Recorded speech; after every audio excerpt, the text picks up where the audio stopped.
What a do, Zivoy crew. We're here with another live stream. It's been about a month, two to 3 weeks since the last live stream. Doing a couple more videos about now, but I'm back with another live stream. Obviously, times have changed, so now UK's way ahead now. It's 1 p.m. there, it's 10 p.m. here, so it's changed dramatically. So, meaning more streams here. But today I'm joined with Prime, obviously, big man Prime. Everyone knows him. Prime, how you doing today, man? Uh, Me personally, I'm good.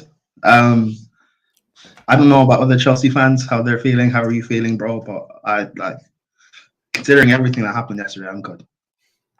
I mean, yeah, obviously, personally, I think everyone's doing good, but obviously, from that match yesterday, it was really, really, really shocking, and we're gonna obviously dive into that, but we'll jump straight into I always like to just jump straight into it. No hussy talk here. We'll read chat in a second, but we just jump straight into it. Where Thomas Tuchel, obviously, in his personal life, is divorcing his wife now. Obviously, it is a major concern. People trying to defy. I was on another stream just before. I don't mention the name, and they were kind of like, "This is not important. This is very important. What's happening right now?" Thomas Tuchel obviously divorcing his wife. How do you feel about this? Before I kind of jump into it and give my opinion on it. I it's just, I mean, it's just another added thing that's been happening with Chelsea since Tuchel came. I guess he's been dealing with a lot of I guess adversity and having to come through it. With the whole Super League fiasco, COVID injuries, upon injuries, not being allowed to get games in the Prem postponed, as opposed to other teams who they have players go away to AFCON and they're allowed to postpone a game because one player is sick.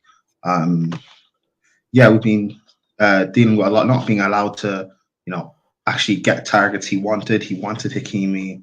He wanted Chiumani, he wanted Toney, not being allowed to bring his players in, having to have players, I guess, thrust upon him and Lukaku and so on, having to try and force and make that work. The whole Lukaku fiasco with the interview, Roman getting sanctioned, and then I guess now this divorce is just, I guess, the I don't know, the cherry on top of the cake for all of us. I mean, I'm sure this is the things in his relationship and stuff. It's been going on in the background before it's been coming to light for us. I just hope him personally he's okay in terms of emotionally and mentally, and that I don't know. I just hope, like, regardless of what happens for us on the pitch, like, that isn't necessarily my main concern. It's just with him. I hope he's good. I hope he's okay, and like we saw, like, last year, for example, a family member of Klopp's died. I think it was his mother or something, and how that affected him. Year before, a family member with Pep died, and that how it affected him as well. So I just hope, just Tuchel, this might not be a death in the family, but it is a big significant thing that happens in your life, and I just hope, because of him personally as a man, that he's okay. And obviously, I want to add to that point where it's like, obviously, it doesn't sound too important to Chelsea, but obviously, he's gone through so much. Ever since he started Chelsea, he's never been backed. He's never been backed. He's never had an easy run like we've seen with other managers who get what they want.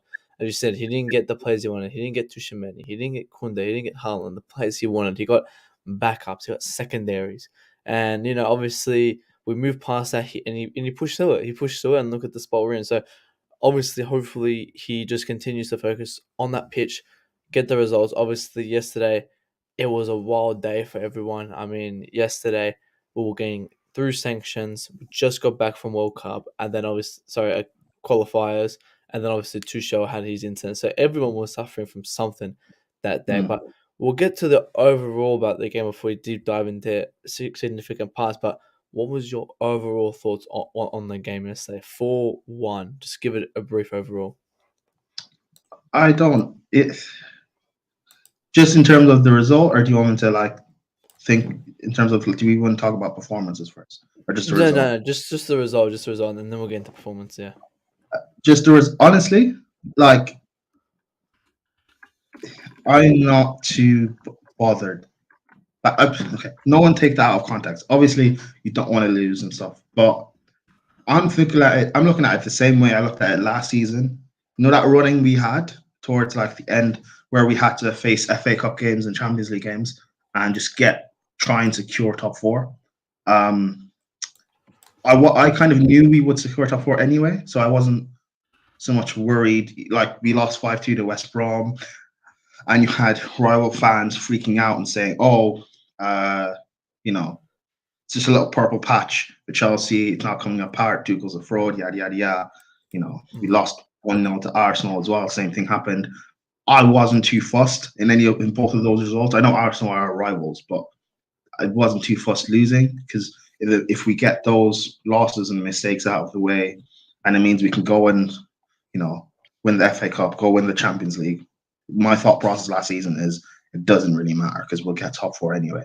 I still, I think it may not be mathematically done, but third place, in my opinion, is wrapped up. I don't see us being bad enough, and I don't see Arsenal being good enough to suck us into that top four race. So whatever, and even if they are, and we finish fourth, like I still don't really care. Like if you don't win the league, does it matter if you finish second or fourth or third? Like that placing, it's in terms of bragging rights, fine, and Twitter beef, but in reality, to me personally, it doesn't really matter. But so long as we get those little mistakes or whatever out of the way, and we can fix up in against Real Madrid, we have to play midweek. We got to play the semi-final of the FA Cup. We can fix up in those games. Then I don't really care per se. And plus, look at the lineup we had out. Like it is an anomaly because 9 times out of 10, like we're able to get through with like a midfield. I don't like Ruben, but a midfield of Ruben and Kante, 9 times out of 10 is enough to beat a lower side. Having Werner play, even though people don't rate him, it's good enough to at least get through and beat a lower side. So again, I'm not too. In the long scheme of things, I'm not too fussed because I think we will still get top four. It's only in terms of big games where we need to focus up, and I think we will. In terms of we'll play the best lineup possible because Pulisic, people complaining why didn't Pulisic play. He's being rested because he will play against Real Madrid because he just played their last game, wasn't it, for America? Yeah, it's for America. Yeah, exactly. He's been rested up. I'm surprised Havertz even started. I thought it would be Lukaku. The midfield we'll see against Real Madrid. I'm sure one of Jorginho and Kovacic will play with Kante, even though Kante didn't have the best of games. That defense won't get pulled apart again because, like, I don't know. It's an anomaly. It happens. I'm not too fussed, but I'm sure, like, later on in the day, we'll see Gem Streams and Lewis. People will be freaking out and arguing and stuff about it. Maybe I'm different, but like, I don't know. If it happens again, if we play Real Madrid and we get beat 3-0, then fine, we can start having a conversation about it. But in terms of right now, I'm fine. I think you're right, and I think I'm not too worried. After that loss, I'm not there like shit. What's gonna happen? Because as you said, Arsenal aren't good enough to come to top four, and I don't think we're that bad for us to drop points. It was just to hear the moment, and I remember when I was watching that game, just before the game, I was like, shit, we have a game on in half an hour, right? I did not feel ready for that game, and I don't think any of the players felt ready for that game because it was truly shocking. It was just I don't want to dive into the performance yet because I want to extendedly go into it, but over from that scoreline 4-1, as you said, it mirrored the West Brom 5-2, and I think it was at this time, wasn't it? It was at like the same time just after the world the international break happened. So it was the same time. It was kind of as people calling it the curse as that Chelsea have, but it was just overall shocking. We were just generally very, very bad. But we'll start from the first point, the lineup. I think when I saw that lineup, I was absolutely shocked. And I knew first minute in that game, and I said first minute, I saw Josh tweet. Josh tweeted, he was like, "Oh, look at Ruben go. He's starting. He's gonna be fantastic today." And I'm like, Josh's gonna curse it from there. Next second, he's losing the ball left, right, center, and from that, he was shocking because Loftus Cheek should not be in this squad ever again. And I've been saying that for months and months on end. It's like the thing is, here's the thing, right? Chelsea fans have this bondage with our youth players. that they'll give them chances. Whereas players say we buy for big money who are proven. For example, Lukaku, and people are going to get this twisted. I'm not defending him, but Lukaku, who is a proven seasoned goal scorer, just won Serie A last season. He scored over 100 goals in the Premier League. He's maybe struggling this season, fine, but why not give him a chance as opposed give him a second season as opposed to someone like Ruben, who's been in the team for how many years and not really done anything. He's had more injuries than he's had consistent games. Someone like Callum, who's been here 4 seasons and only has 4 goals in the Prem. Why not give Werner a chance, who last season, love him or loathe him, he got 27 goal contributions. And when he's played this season, even though it's limited games, he does still have a good contribution output return. Why not give those two a chance? Why not give someone like Stahl a chance, who's a seasoned pro and we know what he's like in Europe? Why not trust Jorginho, who we know what he's like when he's playing at his best? He's one of the best midfielders in the world. Why not give these players a chance as opposed to just because they came from our academy and they'll be good squad players, or like they're not? Because that little I think was maybe from October, November. Remember that little 2-month period where we were playing easy teams? Jorginho got rested because he's been playing so much. There was a stat where he was playing double the minutes of Kante and Kovacic up until that point put together. And Jorginho got rested. Ruben kept playing with Kovacic. And he played all right in a few games. And Chelsea fans were casting up and saying, see, we don't need Declan Rice. Ruben's better than Declan Rice. Look at him drive the ball from deep. And my thing with Ruben is, I know what he's good at, picking up the ball and driving.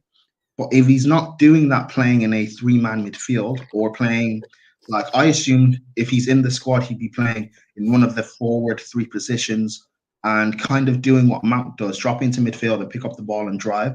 If he's not doing that, then I don't want him in the team. He's not good enough to play in a 2-man pivot where he's the deepest guy. Because there were a few games he played with Kovacic, and I didn't know he was supposed to be playing deeper. Because when Kovacic has played with Kante, and Kovacic has been the one playing deep, and he picks up the ball and drives, I don't like him doing that either. But at least he's much better at doing it, as opposed to Ruben, who picks up the ball, drives, he loses it, and that midfield is just exposed and we keep getting countered against.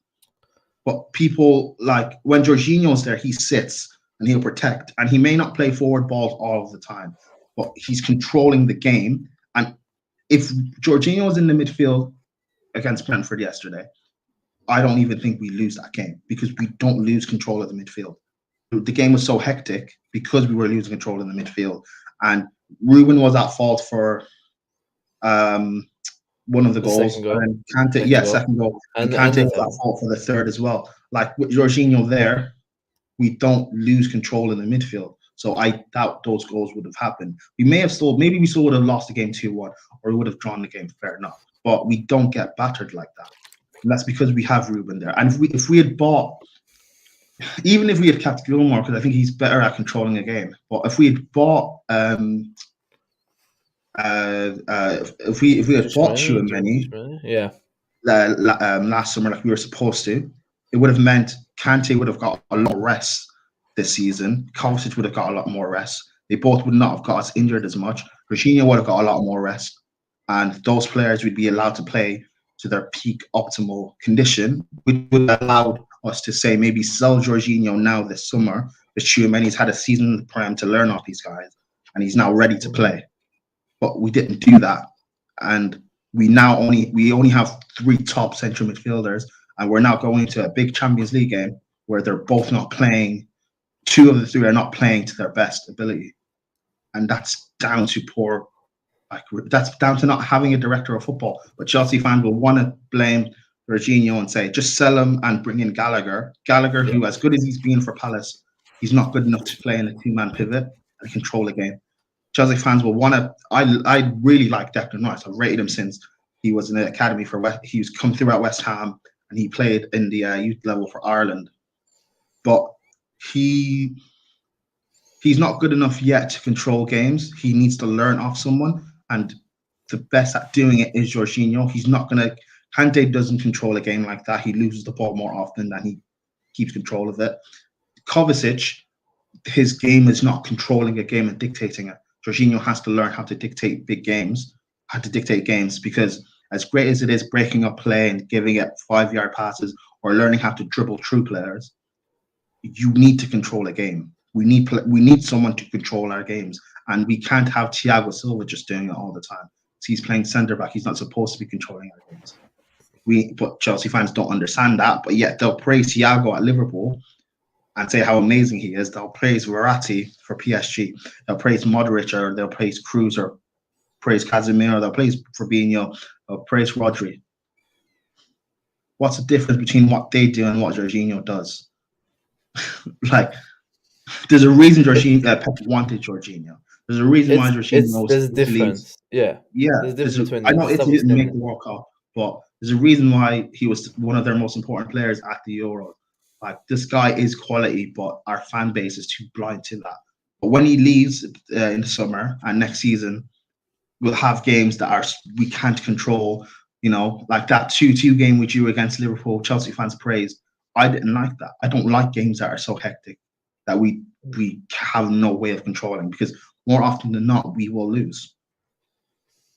And I think the main thing, you summed it up perfectly with Jorginho, and I said this on the terrace, first thing yesterday on the terrace, and surprisingly, I do think that the Chelsea fans understood, because there was no backlash towards it and people didn't come on blaming our midfield, and that's because Jorginho wasn't on. And I said the one word, transitioning. We lost transitioning so many times because there was no one sitting in that midfield, and because Loftus will play a cam role while he's playing a semi-DM role. And that's where he stuffed up. I repeat it again. He was playing a cam role in a semi-DM role, and he should not have been doing that. If Jorginho was in that game, as I said, it would have been 2-1, 2-2. We wouldn't have considered 2 goals if he was in that midfield. We wouldn't consider 2 goals. But we don't hear about our midfield being shocking, because now the focus goes to our attacking for not scoring their chances. So it's because he's not on that pitch. Jorginho is obviously double standards towards, as you said, Verratti, Casemiro, even Declan Rice at times, even though Jorginho is probably the better midfielder out of all of them, and it's statistically proven. You know, the only better midfielder than Jorginho right now is De Bruyne. And obviously we've seen that Jorginho, top 3 Ballon d'Or, don't see any other midfielder even getting the chance. People go, oh, but he's overrated. Well, you can go say that to Modric who won. You can go say that to Messi who won it. You know, these are people who are voting for these players. Like, it's not just one person voting. Like, there's multiple people seeing that he has an effect on games. But again, our midfield was shocking. Loftus really shouldn't be playing at Chelsea. I've been saying this since obviously you said it in that phase. I remember that phase, October, when he came in, he played 2 good games. All these Loftus stands came back to like, he's back, let's keep him. And I was like, no. He's not going to be playing well. He's shocking. 1-2 games, give it to December, he'll be shit again. But I don't want to see him ever again. I'm sick of him here. And I don't think he started because we were resting players, because I don't think anyone was rested in that team. Why was Mendy there? Why was Silva there? I wouldn't say why was Aspie there. Why was majority of our players in that game? And we'll move over to the next one and sign at the back. Mendy. I personally think Mendy shouldn't start that game. And I said on Gem's channel, I said Mendy is going to be very, very tired. He's going to be, he's still going that adrenaline rush from his Senegal game. I would start Kepa. And it's not ridiculous to say that. And you know, me and you, Prime, obviously, we're the 2 Kepa stands. And I know you would agree with this, you would want Kepa to start this game. How many mistakes did Mendy make? And that's not because he's a bad keeper. It's just because he was tired. We have a world-class keeper on the bench that we're not using. Why? Why is that, Prime? I didn't even think about that with Mendy. But yeah, I mean, I don't know. The early stages of the game, like, I don't usually listen to commentary. Since the whole COVID stuff and post lockdown, I don't listen to commentary. I'll watch a game, I'll mute it, and I'll have like maybe a watch along on in the background or something. But like, they were talking about Mendy's kicking, and early on in the game, and I kept focusing on it. And I think he gave away a mistake, and it almost led to a goal early on. And then that just kind of like, he was moving all over the place and quite erratic. Again, I don't know. Like, yeah, but no, you could see. Maybe I don't know. Maybe Kepa would have started. But again, if Kepa had started and we had still lost 4-1, like he'd be getting blamed. So maybe it's a good thing. At least Mendy played, so like no, there's no escape goal. But yeah, I mean, Mendy's a like his performances since he's been here. He's been performing as a world class goalkeeper. But like one of his things is his distribution. You know, Chelsea fans have said that his distribution is better than Kepa's when it's not. Like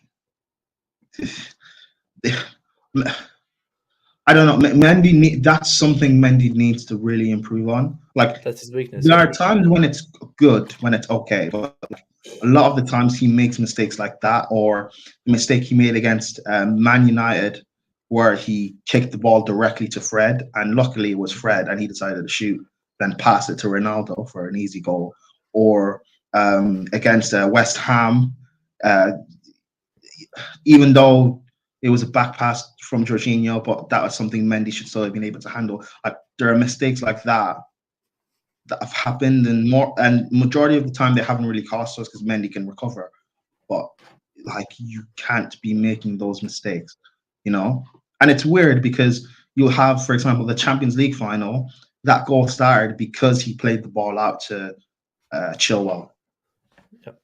So he has good times or good moments with the ball, but the majority of the time it's kind of like shaky and erratic. And if I saw someone tweet this out and said, "Is Mendy good enough for us to win the Premier League with?"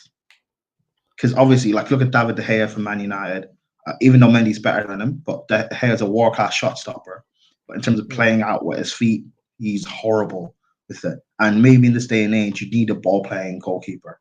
And I'm not even saying replace Mendy, but that's an area he needs to improve on. Or we just need better ball players in our team entirely, where so Mendy can just literally play that 5 yard pass to them, and then they work on playing the ball out. But people don't want Jorginho in the team, someone who can actually control games. So what can we really do if Mendy can't play the ball out and we don't have Jorginho? Like we're gonna have games like this that's just purely erratic. And it was right. And you said, if you don't have Jorginho and we don't have Mendy, then they don't want Kepa to start. It's like, I'm not saying that Kepa should replace Mendy. I'm saying Kepa should be in the rotation with Mendy. Kepa should be playing these games where Mendy's been tired. You could see it, like the way he was playing, like he would in that first 2 minutes where Ivan Toney nearly scored.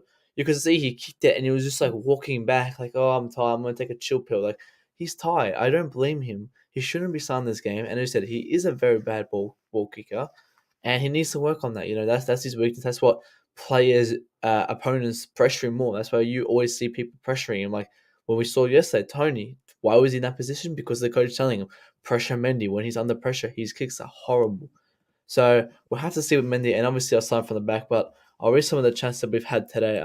Big up to Stav from this more today. He goes, "Why do you feel need to discuss Tuchel's private life? Because it affects our club, Stav. So whatever affects the club, we must talk about." Big up to Bob McJones, disappointing performance today from the boys. It was very shocking, but we've got Madrid. We'll see how that goes there. Big up to NS. Us and Nippon. Big up to Nippon.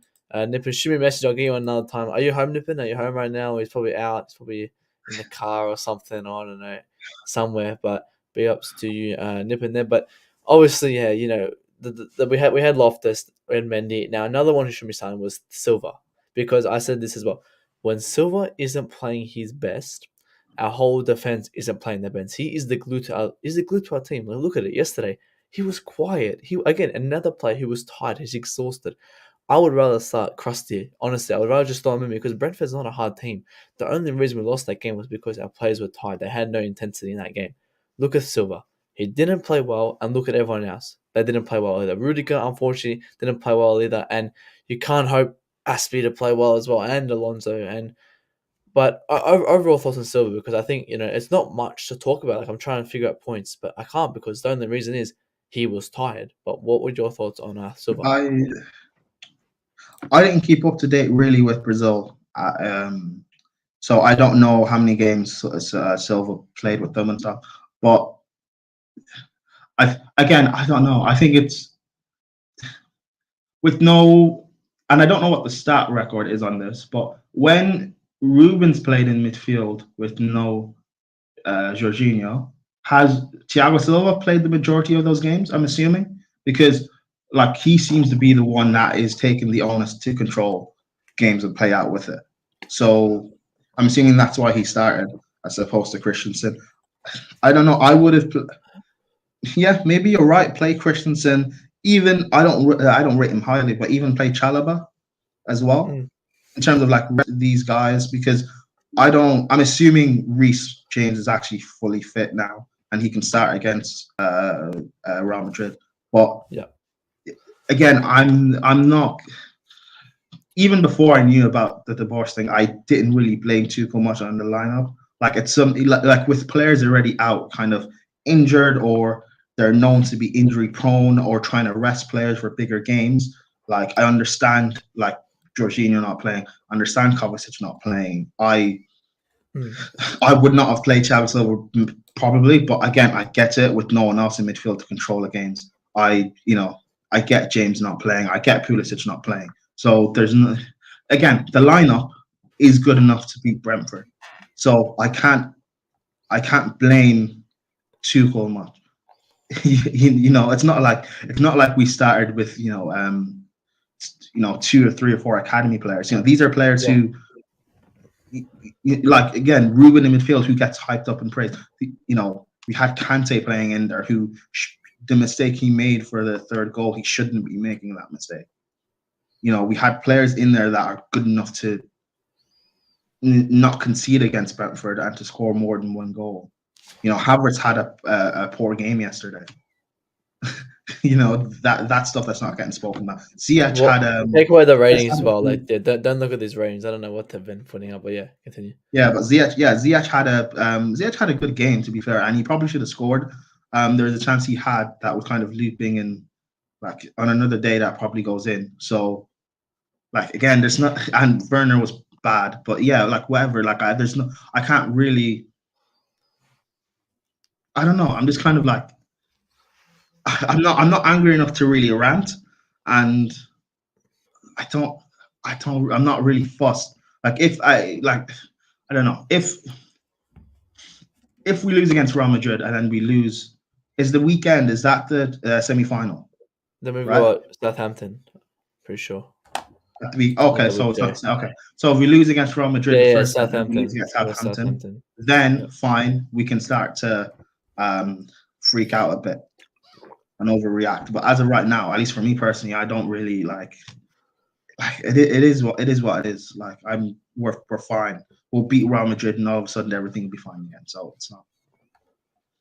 Yeah, I mean, as I said, I wasn't too fussed about this loss. I think there was a lot of circumstances that were happening that justifies this loss, and obviously looking now, like I said this multiple times, and I said that this game really showed and eye opened me and a lot of Chelsea fans and how we're going to pursue for the rest of the season. Looking at Tuchel's tactics, looking at the players, looking at the performance, it's shown so much. This game was a eye opener for me because it showed that I can list so many points. I'll jump quickly.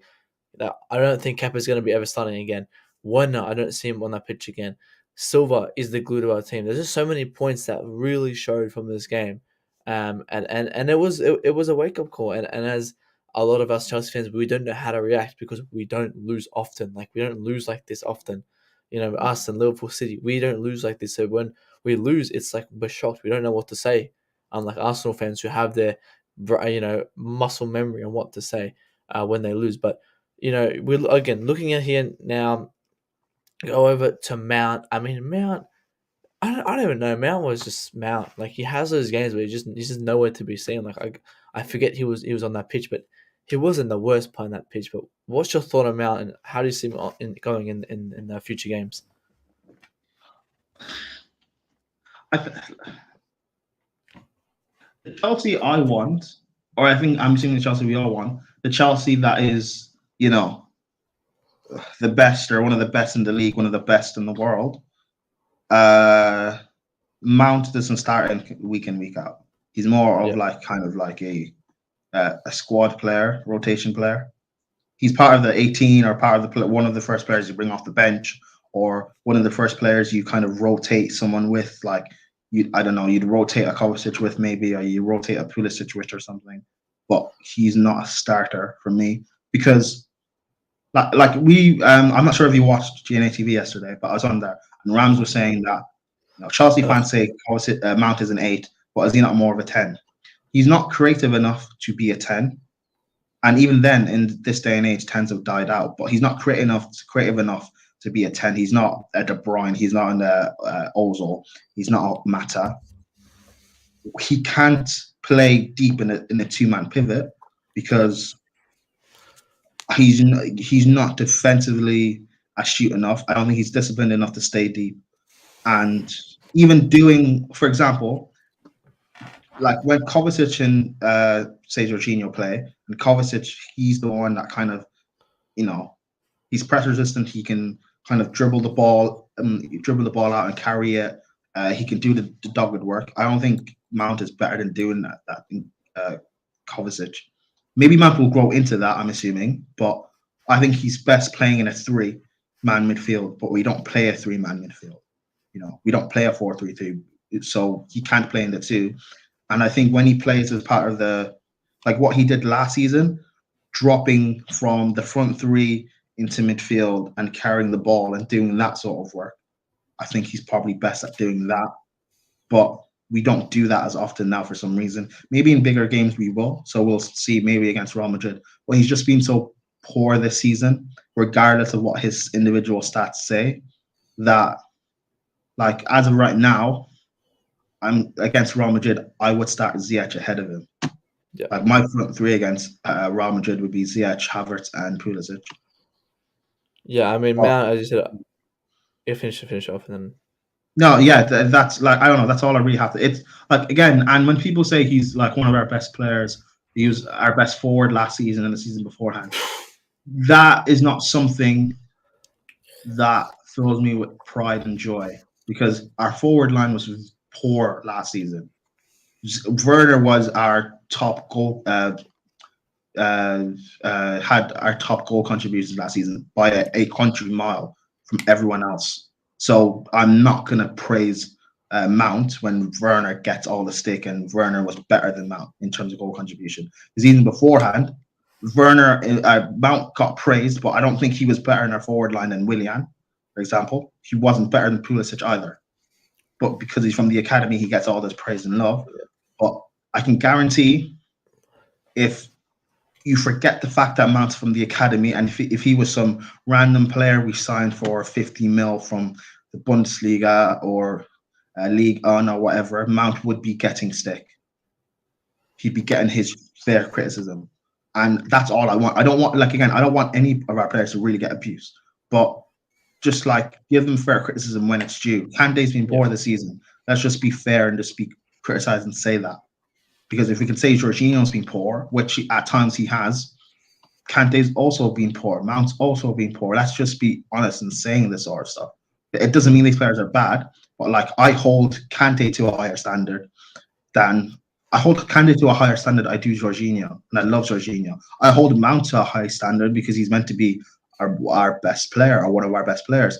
I hold Thiago Silva to a high standard, which is why yesterday I can say he did have a poor game. He wasn't at fault for the goals per se, but he did have a poor game by his standards. Mendy had a poor game. It's fair we can say that without automatically people thinking, oh, so you're saying these players are shit. They're not, but we can just be fair to criticize because people will automatically jump on Jorginho for a bad pass, or they'll, I was on Half Hope stream yesterday, and they were constantly talking about Werner, and people are always constantly talking. I went on Gem stream yesterday and talking about how we need better players in our forward line with experience and are just quality players, and people were saying, "Oh, that's why we bought Lukaku?" It's funny to laugh and make a joke out of that, but we need experienced players in our forward line that suit how we play. Lukaku's not it, fine, but it doesn't negate the fact of we still need experienced players in our forward line because we can't trust. We shouldn't have to trust Mount as our best player. Look at Harvey Elliott for Liverpool. He's brilliant. He should not be Liverpool's best player at all. He's They've in the got under Salah. 23s They've got now. He's in the under 23s now. Yeah, but that's mainly due to the injury he had. But still, like Oh, next season when he's playing more games, he shouldn't be Liverpool's best player at all. They've got Salah, they've got Mane, they've got Diaz, etc. He shouldn't. No way should anyone be saying he's one of their best players. Same with Foden. As great as he is, no one should be saying he's City's best player or he should be City's most important player. They've got KDB for that. They've got Mahrez. They've got not David Silva. They've got Bernardo Silva. No one should be looking at this guy to lead. And that's sort of what killed Rashford at Man United, because he was brilliant, but he was their best player constantly, because all the other players you expect to lead and step up, whether it be Martial or Paul Pogba or Mkhitaryan, these players didn't step up and weren't leading. And Rashford had to constantly do it, and he just got burnt out. And that's going to happen to Mount. He's going to burn out if we don't have better players that he can, Mount has, if we had better players, it's okay for Mount to have a poor season. There are City fans, Daps, I think, who said Foden's had a poor season this season. But you don't notice that at all because they've got better players. So Foden, if he has a poor game, it doesn't matter. He can come out and not start for 3, 4, 5 games or whatever. They've got better players. Foden isn't City's focal point. Mount should not be our focal point. Mm-hmm. And this isn't me, and people are going to twist it and be like, oh, you're saying young players shouldn't come through. They should, which is fine, but they shouldn't be the folk. They shouldn't be carrying your team, regardless of how great they supposedly they, unless they're like freaks, like maybe Mbappe. But even still, like Mbappe should not be carrying PSG. It should be Neymar. It should be Messi. Mbappe shouldn't really be carrying France. Mm-hmm. It should be, Pogba. It should be Benzema. It should be Griezmann. But people don't understand that until Mount burns out when he's 28 years old, like Theo Walcott's done. Like Rooney got burnt out and was finished by the time he was like 30. This is what happens with English players a lot because they just got thrust in. Saka, I rate this guy, but he's going to get burnt out by the time he's 30, 31 because he's playing constantly so much and he's having to carry Arsenal when he shouldn't be. I think that's a great point with Mount. I want to jump back to the point where you're saying that, obviously if you didn't have the academy player to his name, he wouldn't be rated highly. If you, obviously you've been in the space for a while. When you see people criticize Mount, you can tell who's criticizing Mount. A majority of the time, it's from foreign fans. It's from the Americans. It's from foreign fans who criticize him. And I can say so many names who criticize him. Me, myself, I criticize him because I don't look at him as an academy player. I don't care he's an academy player. I look at him as a player. And obviously, we both know who hypes him up as academy players. We're not going to say their names, but obviously they gas him up like he is a Messi and Mbappe. But last night, and this year in general, he's been shocking. And he has been ghosting games majority of the time. Like, we'll realize, hang on, is he even on the pitch? Like, we can tell with Loftus or we can tell with Werner or this and that because they're making mistakes. But with Mount, we don't see him get the ball at all. We'll see him just do laps. And that's the point you're saying that he'll get burned out. Even though he's young, he's burning himself by doing nothing. He's not being this Mbappe like at least Mbappe is doing. So, as I said, we need to give him a lot of rest, get some players who can support him. But unfortunately, when we got someone like Loftus-Cheek next to him, that's not going to help him anymore and help him develop and get unburnt. But big up to VJ in the chat here. I hope you're well, VJ. Appreciate you dropping by. But obviously, onto the forward line, and this man disabled his account after last night's game, and that is class ref. Werner was shocking, absolutely shocking yesterday. I mean, you know the title here, Werner out. Like, it's really, really, really disappointing. I was a massive Werner fan last season. I was like, yeah, I think he's done all right. He's done great. We'll see how this season goes. And then when come August, it decides his fate. But I really think his fate's already shown now. I haven't seen him done anything this whole season in general. I mean, people go, yeah, he comes on, he runs around like in circles, giving us free space. I don't care. Don't care that he makes space for these players anymore. I want him to be scoring. We could have said that last season because we were winning. We were scoring decent goals last season. But this season, it's a bit harder for us to score goals at times when he's on that pitch. Last year, he made it a bit easier, but now it's harder. So I'm wondering how he is there. But Prime has Vijay's question for you guys. We're building up players so much. Sometimes the fan ourselves are putting too much pressure on the players, which might backfire. And he says, true to your statement there, Prime. But thoughts on Werner, Prime? I I like Werner, man. Like I watched him like at Leipzig a lot because I rate Nagelsmann when he was there. I saw him a bit at Stuttgart. The reason why I became to love Werner, by the way, is on FIFA you get these like gems of play. Like I play career mode a lot, and I think back in maybe FIFA 15, I think it probably was FIFA 15. I was playing career mode and stuff, and this player came up on my scout thing, and it was Werner, and I bought him, and like he worked very well in my team. So I just started like watching him a bit at Stuttgart, and I really watched him a lot at Leipzig. And this goes back to what I say in terms of the fact of we don't have a director of football, and we need one. Who our owner is, and I hope it's Todd Bowley, because from what he said, we may not be spending big money, but we will have actual scouts and a director of football, and we'll be, actually signing the right players. Because if you've seen Werner at Leipzig, even if you just watch one game, which a lot of people watch Bundesliga post-lockdown because they were the first country to come back in playing games. If you watch Werner, you know what he's like. He likes exposing those high lines, and he works off of getting a plethora of chances to score. We don't create that. And that's, again, a lot of the things why I kind of defended Lukaku. He doesn't have a lot of chances to score. He's not giving a lot of could have got chances to score. Like Salah, when he first came, the first 3 years at Liverpool, he wasn't clinical, but he was getting so many chances that he could miss 2, 3, 4, and then still score the fifth one. Same with Mane. Man City, they create so many chances. And maybe it's due to the fact that they're also wasteful as well, but they also create so many chances. At Chelsea, do we create a lot of chances? Like, it's not a coincidence. Lukaku plays. It's not a coincidence. Lukaku plays up front, he struggles. Werner plays up front, he struggles. Havertz plays up top, and he also struggles at times with chances, like he did yesterday. And you know why Tammy worked under Frank? Because we played such an attacking system where he was constantly getting chances to score. And even then, Tammy went on a massive 6-month patch without scoring. So we don't. And I understand why we're not expansive in attacking with Tuchel. He doesn't trust our attackers. So why give them more chances, conceding more possession, resulting in us getting countered attack a lot and losing games like this against Brentford? I understand if we had better players, the system would change. Because you look at Liverpool, they were playing Klopp's first few seasons, they were playing very attacking and having games where it was like 4-3, 5-4, 4-4. They buy Van Dijk, they buy Fabinho, they buy Alisson, and the system changed, and they become a lot more defensively stable. They're not a defensive team, but they actually know how to defend and handle defensive situations. I think that would also happen to us if we buy better attackers.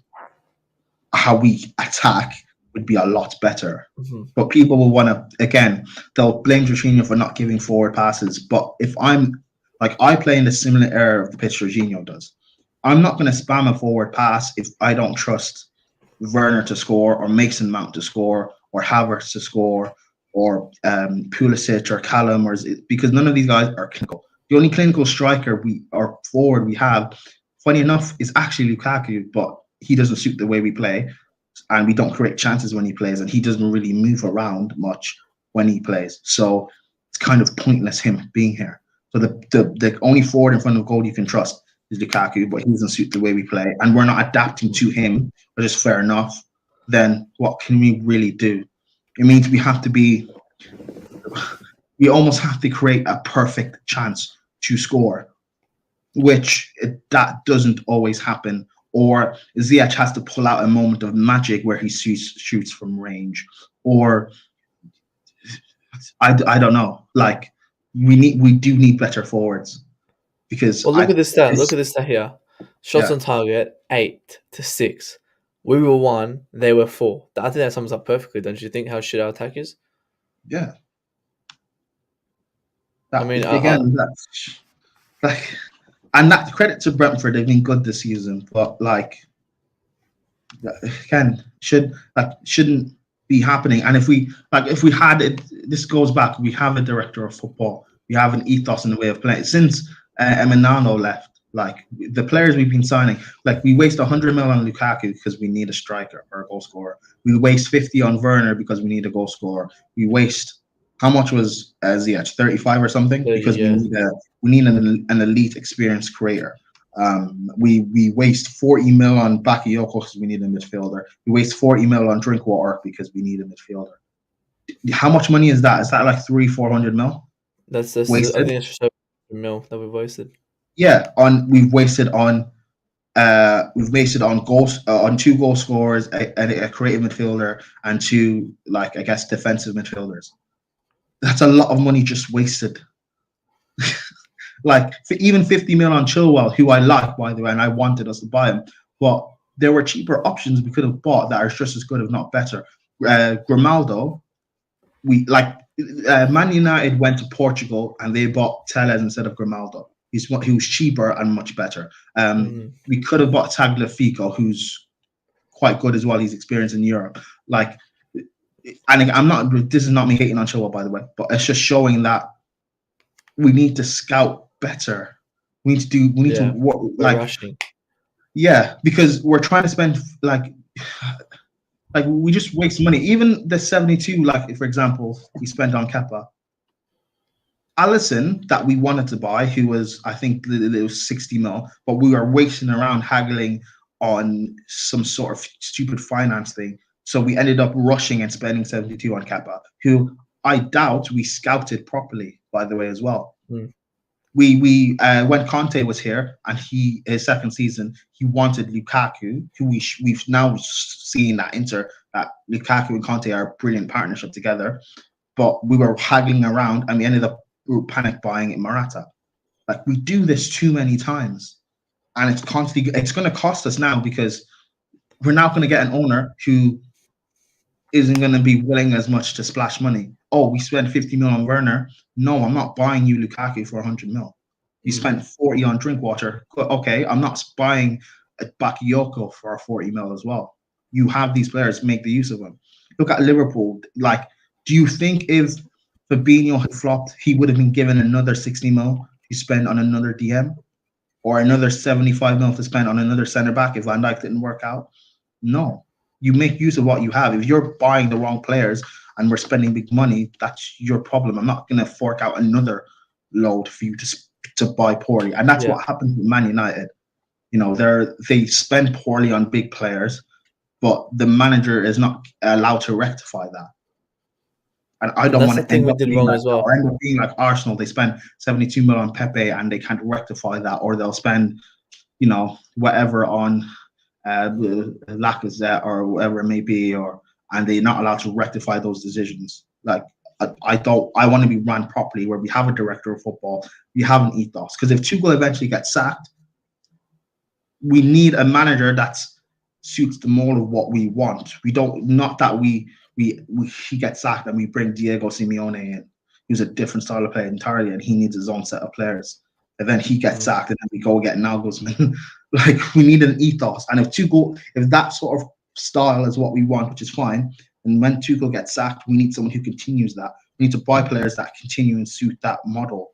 And which now means we need to kind of overhaul the squad a bit and allow a manager or a director of football. Actually, no, not a manager.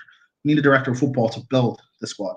Because I think Tuchel, I don't know, I rate his talent ID, I guess, but he also works best when he has a director of football, because he had that at Dortmund, when he was at Mainz and at PSG. They do need a director of football blended together, you know. I don't know, man. The club's been a mess for like 5-6 years. There's a reason we haven't won a title in 5 years. Massive mess. And then we look at it now in last August, where we should have rushed. We should have rushed to get Koundé and Tchouaméni, and we didn't. And then look how they are now, and now they're double their worth. So we can never, ever get it right. And I think you summed up perfectly using the examples of Morata and Kepa and all that. So maybe, hopefully, you know, you said a point that the Bowies come in and we buy Werner for 50 million and they won't spend 50 million on another player, or In a matter of fact, they'll research a player, they'll scout a player, they'll buy him for 15 million, then we won't need to buy a player. So that's what I'm really excited to see a new owner in, because I hated that. I'll be honest, I hate that with Roman and Marina, and all that. We rushed too much. But the only time we didn't rush was when we sacked Lampard. That was the best decision he made, and getting Mm, Tuchel in. Now we've got the best manager in the world. We must keep him. We must build a team around him. And the first players that need to go, a majority of the players who play in this game and are on that bench, we need to start removing players. We need to obviously get rid of our deadwood, Batshuayi, Drinkwater, Bakayoko, this, that. Then we got to get rid I, of our main players, Werner, Loftus, and then we're going to start recruiting players who've been heavily invested, like Mendy and Kunde. They've been researched. We've been looking at them for a season now. We yeah, know they're good candidates. Now we can get them in. but also, like again, like our fans said, we need to give time for these young players, and the only reason they say that is because the majority of them that we have are from our academy. But if, Yeah, again, like Werner's young when we bought him last year, like why isn't I think maybe he's the bad example because he's actually playing bad. But like if we buy another youngish player and he doesn't kick in right away, he's going to take a season or two. Don't get on his back. Actually, give him time because if Ruben's 27 years old and we're still saying he's going to come good, then why can I not then just say I want to give Werner time or I want to give mm, Lukaku time? Do you know what I mean? Like, why is it a one rule for one and a different for another yeah, player? Because one's exactly. from our academy, It's a false and that's kind of translation. like if we scout properly. Like, look at Klopp, or and even not even and even Pep as well. Like, their players take time. Jack Grealish, people are calling him a flop. He's not a flop. He's just going to take a year to bed into that City team. Mahrez took about a year and a half. David Silva or Bernardo Silva took he took a year and a half. Jesus took about 2 years to bed in. Fabinho took about half a season or so. Jota took a bit of time.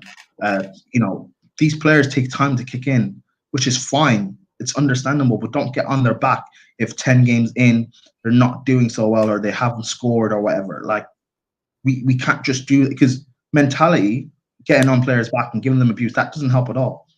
Yeah, I have to stick with a young player in Callum who's scored 4 goals in 4 seasons, but I can't give time to a Werner. Let's give them both time if that's the case, or we give none of them time. Like we And can, I'm let's with not that pick giving and none of them. Yeah, choose. Yeah, exactly. let's not like pick and choose. Let's give like Liverpool. Keita's been there 4 or 5 seasons now, and he's flopped. But their fans will still protect him. Joe Gomez now, he's at an age where he's like he should probably leave that club, but their players will still protect them. But Chelsea, we don't protect the majority of our players. We only protect the ones that we love, or Yeah, you will do player stands we're and player, very and that's divided. why I Yeah. make. That's why, like people will say, why do I make fun of players, certain players? I don't make fun of the players. I make fun of the hives they're in. I'll make Mm. fun of players who support Chalobah or who stand Chalobah or who stand Mount or who stand Werner or whatever. Like because why? Like there are certain players I love, but like I don't really care if they have bad games. I will call it out. If people are Mm. saying like, for example, Sel Jorginho, I don't even mind. Fine, but we need to replace what he does in the team, and we also need to bring in experience. We need to bring in leaders because I don't just want to get rid of a leader and we bring in someone like Gallagher, for example, or we get rid of Kepa, which is fine, but we bring in a goalkeeper who is not good at penalties because Mendy's terrible at penalties. So we need a goalkeeper that can somewhat balance that out. But people don't understand balance in a squad. People, fans just think everything's FIFA, and if you're shit, you're shit, and there's no way to improve, or certain players can't just be squad players and do a job in the team, or like I don't know, man. Like our fans like annoy me a lot. No, they have, and even when we're arguing with rival fans, our fans will still, put shame to our players. Like there's some teams, if I'm ever having an argument with a rival fan, I don't care if I hate this player. If I hate Alonso, I'll still say he's better than any other rival player. No Chelsea fans back their players. Like you go and argue with the rival fan. If I'm a Chelsea fan, I'll go, yeah, nah, Alonso's shit. Everyone's better than Alonso. they don't back their players. Even though you shit, you still gotta back your players, and that's what they don't do. They don't back their players. They just try to go with the majority, and that's the thing with our Chelsea fans. The majority of them are sheeps. They just follow what everyone's doing. That's why I said with Georgina. I said people gotta stop being like this. They go, oh yeah, two people said Jorginho's bad. Now we've got this whole train of how everyone hating Jorginho. Now that Werner's train's come back, everyone's starting to hate on Werner. Because he's playing bad, and it makes sense, but you got to think with your own mind, have your own opinion. When Kappa was playing well, no one came back. No one came and said, "Oh, look how well he's playing now." There was the one or two, but everyone's like, "Oh, but Mendy's better. Mendy's this." They're just giving excuses and deflecting the fact that these players have good games. And when people go, "I've got to give this player time, give this player time," it's translation. Let this player sink in, give him time, but give him time to develop nothing. It's just an excuse to try and make people think, oh yeah, this guy's going to get good soon. They're never going to get good.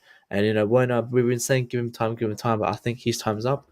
Cho's time's up. Loftus' time's up. And you're right, we shouldn't be selecting players. It should be all or nothing. Lonzo's time's up. This is up. So that's the thing with the whole squad, and I think majority of it yesterday was focused on who's going to be going in August, and it really summed up and opened my eyes on how these players really perform, And I think one player, and we'll get to this player now, that who should be starting week in week out oftenly is Saul, and I think Saul, since he had one bad game Southampton, after he's been really really good. He's been average. He's been very very average. I think he's been doing better than Loftus. He'd be do better than Alonso. Wouldn't you want to see Saul in this team more? And again, people don't like to give him credit, because they go, "Oh, English boy Loftus is better than Saul because English boy Loftus has an English flag next to him and Saul has Spanish." But wouldn't you want to start seeing Saul? Because I don't see any problem with Saul. He's only had one bad game in his whole Chelsea season. Yeah, I think he's been good. Like it's tough because like his debut against Villa, he was poor. He got hooked at halftime. And he had a few. Villa. Yeah, no, He had a few Villa bad games, I guess, afterwards. Yeah, and then he was brought out of the team a lot. And then when he's played since then, he's been playing wing back, or he's been tasked to play deep in that like Jorginho role. This was before Ruben was even put in there, which is I guess why Ruben plays there, because he's somewhat like marginally better than doing it than Saul, I guess. Which is, again, it's weird. We've got like, I guess if you want to count Ruben, we've got 5 midfielders, and 4 of them more or less do the same thing.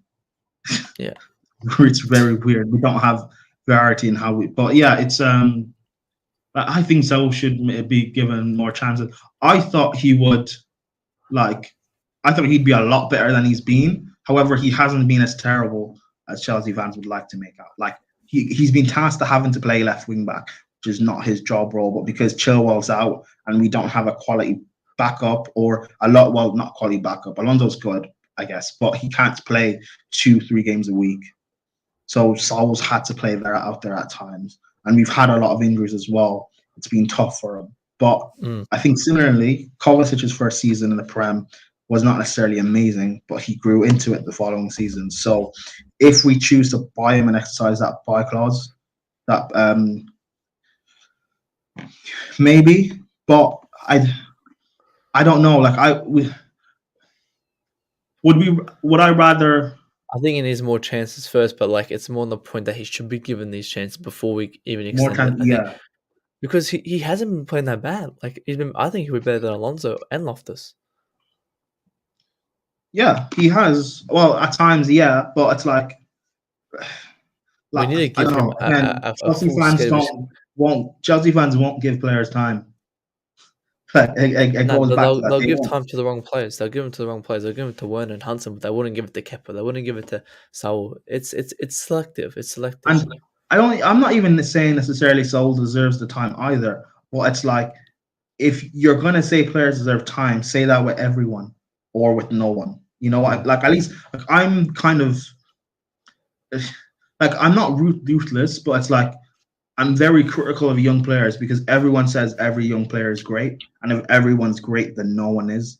Like you have to be special or not special, or for me to think you're worth it, for me to rate you. Like I rate Broha, I rate Rice. I rate certain young players, but majority of them as like like for example, Gallagher, he's doing well, I think, at Palace, but like that doesn't mean I want him starting in the team next season, because I don't like, and maybe we'll see what he's made of if he's allowed to play in the semi-final against us. But like, are you good enough to go against Atletico Madrid when we need to break them down? Can you play against Real Madrid in a semi-final? Can you can you do these certain things that people are saying he's better than Mount? But Mount as a forward is not that great anyway, so that's not really a great thing to measure up against.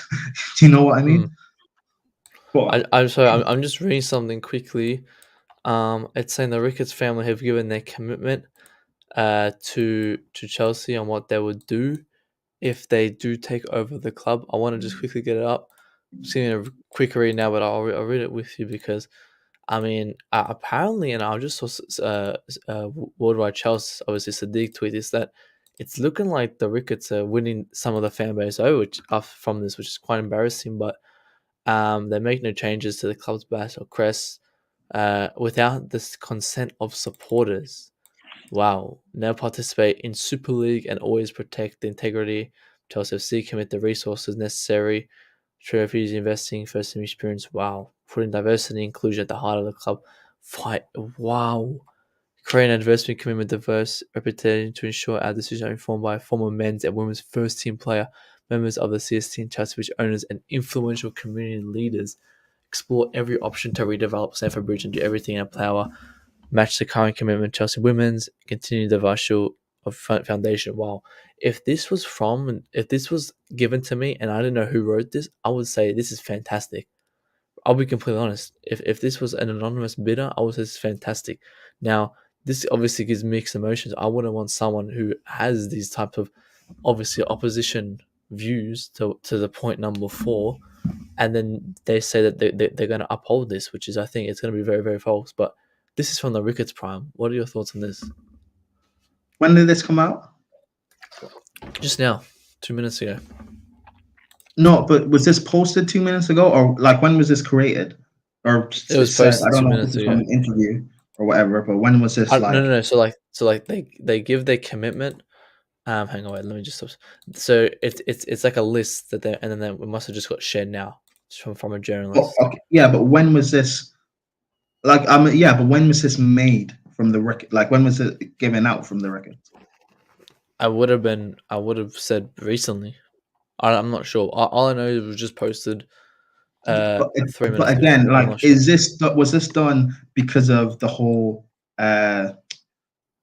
protest fiasco? Was this part of their dossier originally when they wanted to buy the club? Like, I don't know. That's why I'm asking. Yeah, no, it's just giving their proposition on what if they take over Chelsea, what they'll do, because obviously they're getting kind of closer to. It's interesting because Todd Bowley was the first one that at least I saw who was actually interested in scouting properly, bringing in director of football, in continuing the good work with our women's team, and the diversity and inclusion and all the great stuff Rowan's been doing with the area of Chelsea worldwide and making us a respectable and well-run club. And now other owners have been trying to echo the same things, but it's more like, why didn't you say that at first? Todd Bowley was the only one who actually said that. So now it's like, are you just copying because it sounds great? Or are you actually going to do all of this? Yeah, exactly. And the Ricketts and how they've run teams or franchises, sports clubs, whatever, in the past hasn't been great. So again, I can only judge things from what you've done in the past, I guess. So I don't know. But I don't necessarily, if the Ricketts come in and they're amazing and they run us properly, and that's fine. Like, Chelsea fans have to realize no one's going to be like Roman. And I'm not expecting anyone to be like Roman. Yep. That's an unrealistic expectation. But as long as we're ran properly and we're ran well, it's all really I want. And I don't care if they're American owners. People saying that Americans it's not Americans. Yeah. It's what they obviously why they don't want the Ricketts. Would you want the Ricketts because of what they've done? But is it the Ricketts themselves, or is it like their family and stuff? It's the Ricketts family. So it's the Ricketts themselves plus their family. It's all but I don't know. Like, People I can get what be you mean from a redeemable. realistic standpoint. Like I get it. rival fans and stuff will say all the bad stuff about Roman, but that he's done in the past. But I look at Roman as him being someone who's been redeemed. So I don't know. People can be redeemable. If they're willing to come to Chelsea, no, run us properly and put all that bad stuff they've done in the past and be reformed, then Mm. I'm not going to But hold what. it's more probability of a possibility. Probability is Yeah, that they've been there. There is a possibility that they can reform, but it's like they've said this stuff. Like I wouldn't want them in the club, and obviously this is obviously a PR stunt to make it like, look, we're yeah, gonna no, be it nice is. people, this that, and I don't see them doing any of this, so it's obviously false. Yeah, But no, it is. And again, I don't want the Ricketts. I want Todd Bowley. But again, it's like whoever who comes into my club, like, you know, just run us properly. And also, what yeah, else? Because Chelsea fans doing the protest. Like, my reasoning for not wanting the Ricketts has nothing to do with the racism, homophobia, and all of that they've said. It's purely on the fact of how that they're bad owners. And the reason why I say that is because we've known again some of the bad stuff or dodgy stuff Roman's done in the past. But I don't hold that to his head because he's a brilliant owner for Chelsea and he loves our club. Todd Bowley, if some stuff come out he's done in the past, I won't hold that against him in present day so long as he's not doing that anymore. Because so he's going to come in and hopefully run us well and love our club. And that's all I really want.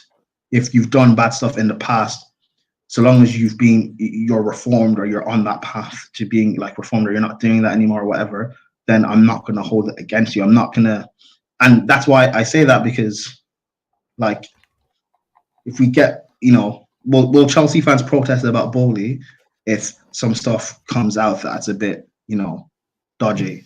Or will they say that, good point. oh Yeah, no, well, it's a different family member that's done it, or he's done it in the past, so it's okay because he seems like he'll run us properly? Or Chelsea fans, the way we defend Roman because of how he loves our club and what he's done for us. Like, you know what I mean? Like that, if we're gonna do that, and that's hackers calls back to what I'm always saying. At least be consistent in their viewpoint and what you do. Don't just pick and choose because of how it suits you. it's more. Yeah, I mean, obviously, I think the Ricketts are more different because they're targeting. It's more of a societal attitude kind of point where it's like, yeah, this is not good, and we've been promoting why we shouldn't do this, this, and this, and this, and they're doing the opposite. They're doing what we're saying not to do. So that's why the Chelsea fans don't want him. Unlike Roman, who if allegedly done stuff that's not good, but obviously it wasn't portrayed, as what majority of people thought were bad. Only a minority thought, yes, this is what he's done is bad. So it's kind of differentiates between the majority and the minority of what both owners have done. The Ricketts have done something that they've generalized, and it's a general bad thing, being racist, homophobic. Well, Romans, he's done something very, very different that no one really knows about, and only a minority of people think it's bad. So I think there's a bit of a difference between that there. But yeah, as I said, Todd Bowl, he has to come in because we do not want the Ricketts in general. And I think obviously this makes it, I think, worse because it's what they're saying. It's very true. And as I said, if this was an anonymous letter and then someone gave it to me, I didn't know who it was, I'll be like, yes, this is fantastic. But then knowing who it's from has just gave me clarification that, like, yeah, they're not going to do anything that they've just said because the Ricketts family are very fake. They've been fake to their own clubs and they're fake people in general. But yeah, we've hit the hour mark. I'll sort of wrap up the stream here. Any final thoughts on the game or obviously the Ricketts right now, Prime? Yeah, hopefully it's Todd Bowley or like this is more of a wild dream than getting the Saudis, but when something happened in the final hour and Roman pulls off a tactical masterclass and keeps us like that, because he's doing peace talks.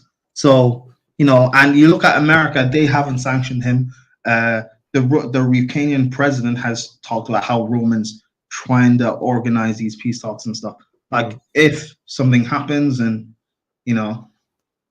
what would Boris have to do? Is Boris going to admit, like, I guess they were wrong and unsanctioned Roman? But that would mean, I don't know, like, I don't know. That's probably a dream and it won't happen. But if that could happen in the final hour, boy, that would be amazing. But That'll be something. Yeah. Yeah. I wouldn't mind seeing that, but obviously, yeah, I mean, the Ukraine president who is in the heart of the war are telling the UK government not to sanction him, but they don't listen to that. It just blows my mind how stupid our government agencies are. But yeah, that's pretty much it for the stream. We've hit the hour mark. Wish everyone joined today. Prime, thanks for joining. Obviously, check out Prime's Twitter. That he's popped in his little corner in the bottom corner there. Go do check that out there. Hope everyone did enjoy the stream today. I'll probably come with another video for next week, and then I'll do another stream next week. So I hope everyone has a good day, and I'll see you next one. Peace out.